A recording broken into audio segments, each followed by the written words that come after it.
parce que ni ñu soxlaa Sayer la ñu soxlaa Mbaye Diouf Dia la ñu soxlaa Augustin la ñu soxlaa ku mel ni Lamotte la ñu soxlaa keneen ak keneen.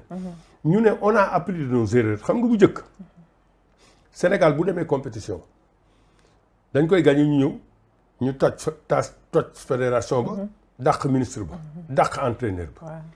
biñ ko defee ay at. xam ni amuñu njëriñ amuñu résultat.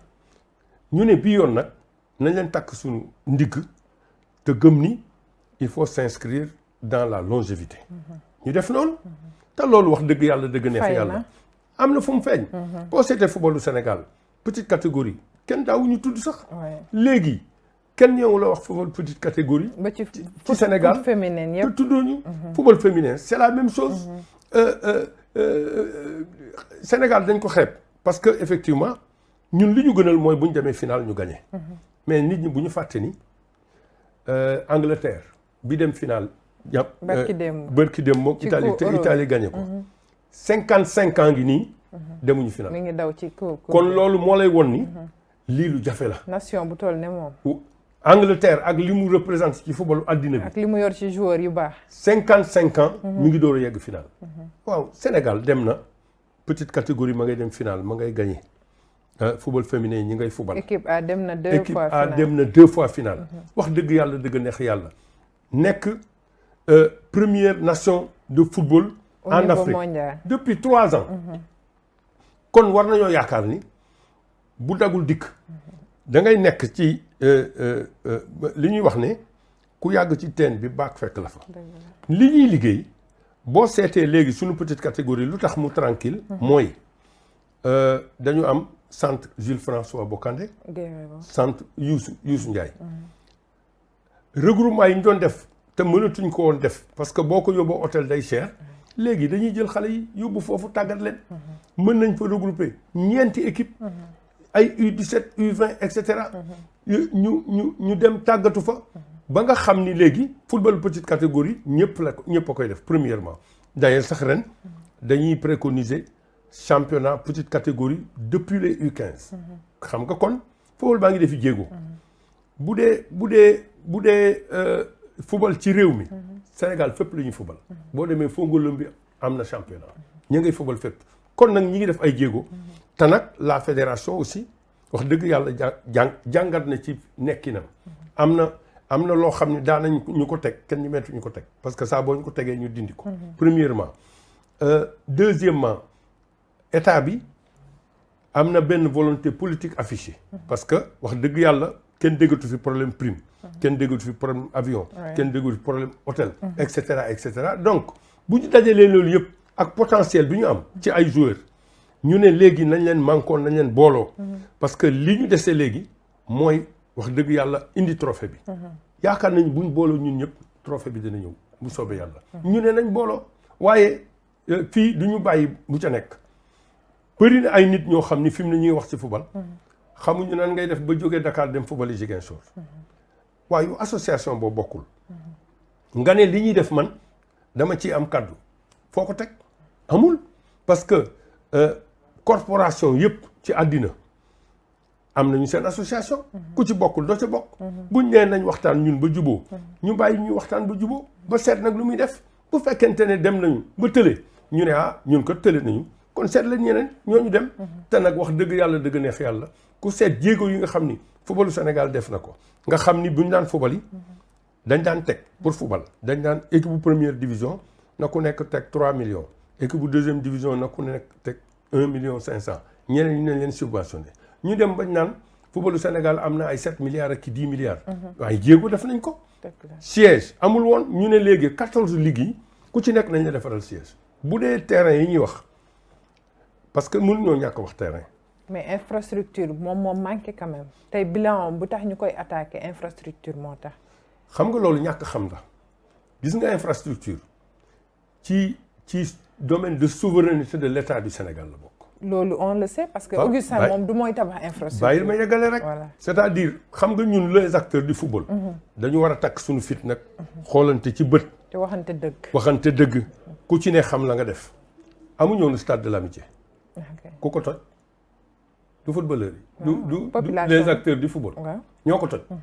amuñu woon stade Demba Diop ku ko toj du ñun ñun ñi kon nag lii dëgg tey dëgg mooy bala tubaab def naan nul ne peut se prévaloir de sa propre turpitude mooy yow li nga def ci sa bopp mënoo nag xool keneen ne ko yow la on est d'accord que infrastructure dafa am solo mais boo seetee programme bi nga xam ni mettre nañ ko en place pour defar ay terrain gazonné boo jógee Matam am na terrain Louga am na terrain Saint-Louis am na terrain Thiès am na ñaari terrain Dakar am na ñeenti terrain xam nga li ñuy wax terrain yëpp mooy effectivement infrastructure de dernière génération man bi may ñëw équipe nationale Bambey laa doon fubal ci suuf laa doon fubal première fois bi ma duggee ci gazon mooy bi ma ñëwee fubal ci équipe nationale Dakar léegi xale ba nekk Kolda am na gazon ki nekk Diourbel am na gazon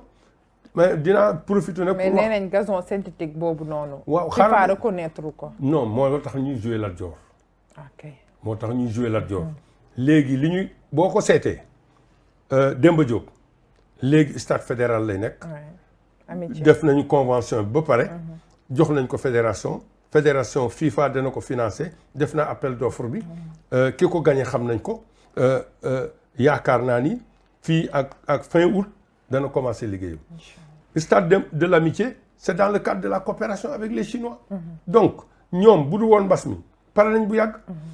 stade du Diamniadio ku fa jaar. avancé na bu baax da ngay xam ni léegi mu pare. kon nag xam nga boo tooñee ba pare. ñu ni la waaw ñi ngi defar. ñu nekk di defar te nga teg ci sa bët. da ngay yaakaar ni ki la jox ndékki jox la añ bu la nee reer dana ñëw.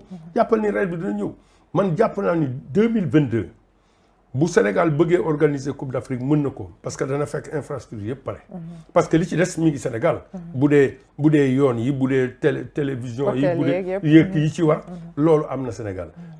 ñu bëri nag dañ naan Sénégal amul terrain moo tax Augustin les dépenses de souveraineté de l'État li mu ciy def mooy susciter accompagner. Maniang Soumaré noonu la demee. Maniang Soumaré bi ñu demee ba nga xam ni FIFA nee na mën nañu financer. dañu dem def convention ak mairie ba. mairie bi parce que FIFA du financer état. fédération lay financer. mu financer ko Maniang Soumaré pare na. léegi kon war nañoo rafet njort te dans le cadre des jeux olympiques de la jeunesse. Iba Mar mi ngi ci biir. ak piscine olympique bu Point E. kon infrastructure de dernière génération yooyu mën nañoo rafet njort danañ ko am. fii ak 2022. mais en attendant.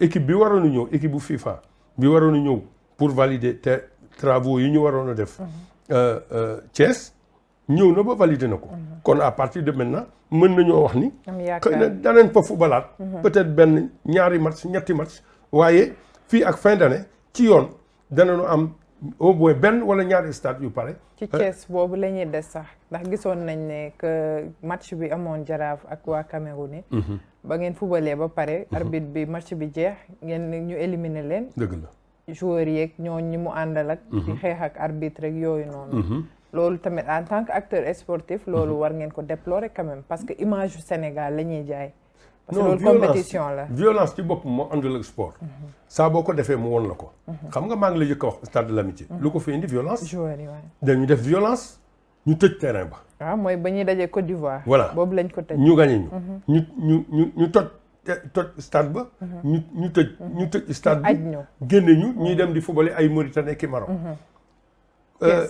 stade Demba Diop lu ko waral xeexoo terrain ba daanu am ay nit ñu ca gaañu fu am ay gaañu nag dossier bi dootul nekk dossier Jean wala Paul parce que juge bi ci boppam moom mooy décider kañ lay libérer stade bi pour ñu commencer ko liggéey donc violence moom fa àndul ak sport d'abord dañuy wax sportivité fair play respect des règles de l'art buñ la gagné nga xam ne gagné nañ la nga xam ne da nga daan gagné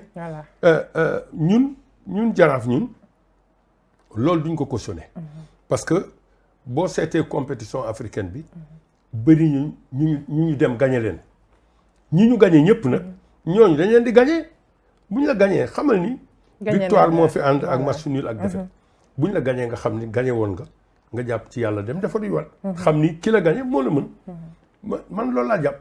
gis nañ ne aussi seen kii joueur boobu ñu jaay ko muy Abdou Ndiaye. waaw Pape Abdou situation boobu. waaw Pape Abdou dem na Orea.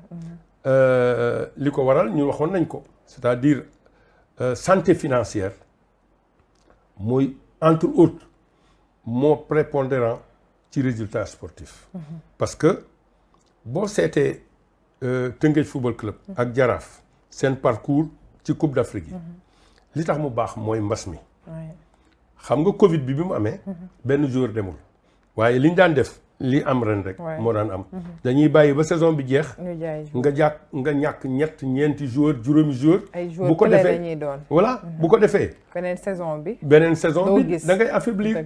soo ko seetloo sax am na ñu bëri ñoo xam ni. dañu gagné compétition majeure coupe du Sénégal wala championnat. at ma ci tegu ñu dem deuxième division. dal na Gorée. dal na Pikine dal na Douane. ñooñu ñëpp. lii c'est la rançon de la gloire. mooy boo amee footballeur yu xarañ ñu dem gagné ji ñooñu la ñuy bëgg. comme nag fi mu ne ñenn ñi ñooñu ëpp gum koom parce que football léegi li ñu ciy tudd. du ay weccit. ay xaalis yu am solo la. Pape Abdou effectivement championnat bu baax bi mu def surtout Coupe d'Afrique. foo dem danañ ko laajte. ñun bi ñu demee Harare. match ba mu fa fubal bi match bi tasee ci guddi gi dirigeant yi dañu ñëw seet si ko San Pedro la même chose bi ñu demee Tunisie même chose. kon compétition yi am na solo lool. am na solo parce que vitrine la. li ñuy ñaan kay mooy fexe ba club yi am doole joo xam ni dana leen mën a may ñu téye seen joueurs yi. parce que fekk mënoo téye say football say joueurs.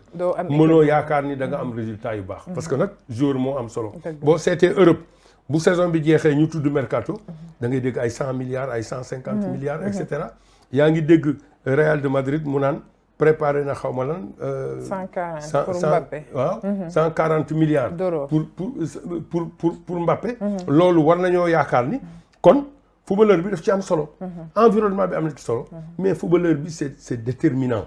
bu ñu yàlla mayoon nag ba ñu am koom-koom bu doy danañ fexe ba téye suñu joueurs yi te yaakaar naa bu ñu téye joueurs yi.